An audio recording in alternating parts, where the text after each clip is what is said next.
Clubforce, in partnership with Connacht Rugby, are holding a panel discussion this Wednesday about bridging the gap from grassroots to green shirts in the women's game.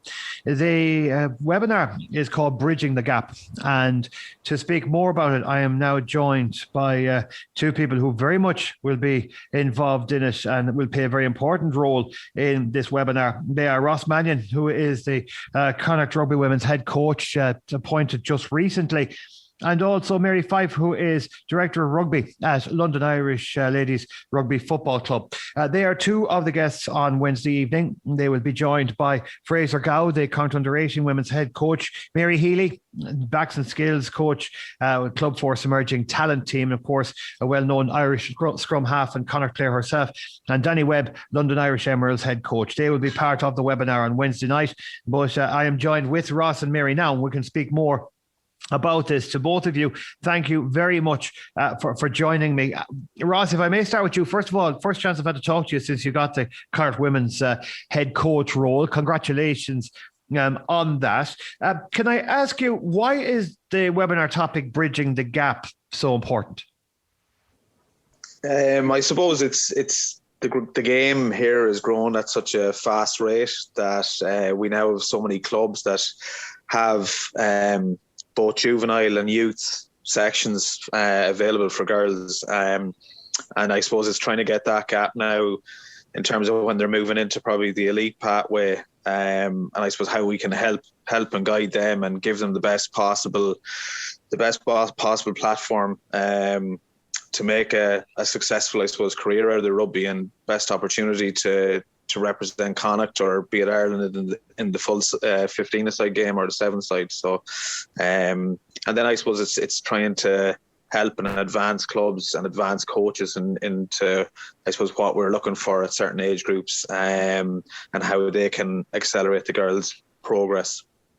One thing that we have had and has been incredibly successful with the women's game in the province has been the emergence of some fantastic players. I mean, I could go back to likes of Nico Fowley or Mary Healy, or even further back, Yvonne Comer, those who played for Ireland in the so-called early days. But the game has developed so much in that period of time. I'm talking a gap of 20 years, but if we go back even just 2 or 3, we saw the under-18s winning the interprovincial championship for the very first time, and the spread of players. They weren't just, even though they may have been with, your Galwegians or your Westports or the clubs that were involved, geographically where they came from was widespread, was right across the province. And something like this webinar is going to be very important for those who like to kind of make that bridge and see the success that is there so far and how that can be advanced. Yeah, definitely. I suppose that's the dream, isn't it? With every province, that you're growing all your own talent, and it's coming from all your club base spread all over the 5 counties. So I suppose that's where we're getting to now. That's, I suppose, what part of the emerging talent was set up for. That we had an established senior women's side there, but we probably didn't have the strength and depth coming through and backing it up. So particularly over the last 3-4 years with the under-18 side, you now have them transitioning into senior players. So that's what that emerging talent group is for. It's probably for the girls that might need, probably if there was a platform of under-20s competition there, it'd allow them that little bit of a year to develop, and then move into the senior team successfully. Now, you're always going to have someone that's just ready to move straight from, make that transition from under-18 right into the senior. But I suppose it's having that year there or 2 years that might just help someone with that development. So it's fantastic to have the Clubforce emerging talent group there that Emer's established over the last few years. Very important, and there's a lot more to be discussed on this on Wednesday night. But Mary, if I may speak to you now, it's a pleasure to speak to you. And can I ask you, bridging the gap, why is it important to you and to London Irish in general? Because I know you're looking at entering a team into the top league Premier 15s, which would be a massive step up, but also, I suppose, testament to the way that the game is being played in England at the moment and London Irish in general. Yeah, John, look, thanks very much for inviting me on. It's great to be alongside Ross speaking about, the women's game in general, whether it's in Ireland or in the UK. I was very privileged to be invited along to be part of a programme called the Spirit of Leadership through the IRFU. And it's through that programme over, I think it was about 4 separate weekends, about a year and a half ago, I had the pleasure of getting, I suppose, more to grips with the domestic game and the women's competitions in Ireland. What became very abundantly clear was whether we were in Ireland or in the UK, there were massive synergies and massive crossovers in the same challenges and conflicts we have in the women's game. Arguably, I suppose the UK has somewhat, or maybe somewhat more developed in the domestic game and perhaps on the elite side of the game, as they, with the structured Allianz 15s. And you're quite right, we do aspire to enter that competition in 2023. As part of that journey and dealing and having the pleasure of working alongside people like Emer O'Dowd, who is, at the forefront of that emerging talent program in Connacht.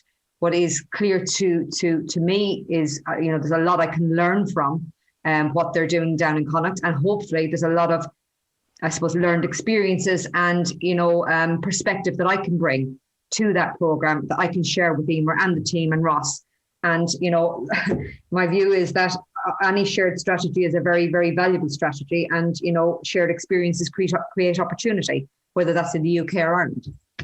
Is there a lot that we can learn from the way the club game is played in England that we can bring over here? And I'm talking Irish rugby in general, not just specifically mentioning Connacht, that maybe that we can see what's been done over with English Premier 15s and the way the game is played over there, and Scotland, Wales as well, other examples. Can we learn from something like that and bring it back this way? Look, I think we can all learn from, as I say, working in a collaboration. The women's game is, Ross is quite right, it has come on in leaps and bounds, and it is hugely popular at the moment and is growing at an exponential rate. However, there are gaps, and that's the whole basis of this webinar. There are gaps, be it a gender gap, participation gap, and if you like, a performance gap in the women's game that perhaps doesn't exist in the men's game. Arguably in the UK, I suppose we are slightly more advanced in the elite level of the game by virtue of that Allianz 15s programme. But also being, sitting under the RFU, who have the first team ever professionalised in terms of the England national team. So look, I'm learning as a club in the UK, and if I can share that with my colleagues and my friends over in Connacht, I'd be more than happy to do so. But I'm under no illusions. I'm going to learn an awful lot from the Connacht setup as well in terms of their emerging talent. And just generally, they're dealing with a different deck of cards in that, it isn't professional rugby in Ireland in the strictest sense of the word, yet they're doing a fantastic job, with what they have. So there's a lot to be learned always around, and I hope I can contribute to that. We use the word professional in the, I suppose in the terminology, professional being players being paid. But is there another way, a professional outlook that can be brought to the game over here that is already, I can see from my own experiences covering Connacht women over the past number of years, that professional outlook is there. The players might not be getting paid, but they're putting in the same kind of work as if it was their day job. And is it that professionalism that makes it kind of exciting then, that this is something really exciting and something to look forward to, that we are seeing this sudden incredible development brought on by so many great coaches in Connacht at club level, and of course development officers like Emer O'Dowd and Wendy Hickey, that they are now bringing this to the girls' game and making them more professional in how they see the game? Absolutely. And look, you're spot on. It's, in the strictest sense of the word, professional is usually linked to, salaries and payment of players. In the UK, that still isn't prevalent in the Allianz 15s in the elite side of the women's game, apart from the national game. But what I mean when I talk about professional, we talk about a premier competition, but we talk about professional attitude. It's everything bar, everything off field, how we treat the players, how we prepare the players, how we develop the players, basically mirroring and offering exactly the same opportunity and same wraparound as the men's game get. Albeit, on the field, we have our challenges in terms of, the player benefits of that. But largely, I suppose, from my world, what I mean by professionalism is everything as a wraparound and everything off field mirrors the men's game. Ross, I'll come back to you for a moment. Obviously, yourself and Fraser are two incredibly busy men, and we still don't know what the story is regards into provincials when they're going to be played. I would take it, and I would presume it will be the end of this year before that actually happens. But still, there's an awful lot of work that will have to be done. And something about this webinar is going to be so important to those who attend it and those who watch it, because they will actually get maybe a closer looker at what plans are in place or what you plan to do, but also how they can use their players in their respective clubs to bridge that gap, to use the name of the webinar. Those who are 19, 20, I know there's plans for an under 20 rugby competition or an under 21 rugby competition in Connacht to be played over a number of weeks during the summer. That's something positive to take into consideration. And it's going to make your jobs a little bit easier as well, because the players you get at the respective age group or senior will be ready to take on the challenges that, they will face. Yeah, exactly. You want to have your players coming into your elite levels, that even if you go back to under 16 into under 18 and then up, you want them to be at probably a current or a certain standard, So I think that's one of the big kind of commitments now Connacht are looking at is how we can give any player the best opportunity to, I suppose, fulfill their potential and ambitions and do that in their own environment. I suppose what over in the UK and some of the clubs are offering over there with that environment of it being nearly professional to them. That's something that a lot of players want. Like Aroni Del McMahon is over in Wasps currently playing because she wanted to see how far she could push her career in terms of rugby. So that's probably part of where we're bridging the gap now and putting something in place and a clear, I suppose, pathway for the girls' game. And part of that, I suppose, will be that development that when you're back in your club, that you're getting a certain level of training. That means that when you make that transition, it's going to be a pretty easy and smooth transition into some representative sides within Connacht or Ireland, So that's definitely part of, I suppose, the webinar, how we can help our coaches and clubs, allow them to develop as coaches as well. And obviously twofold, help the players develop.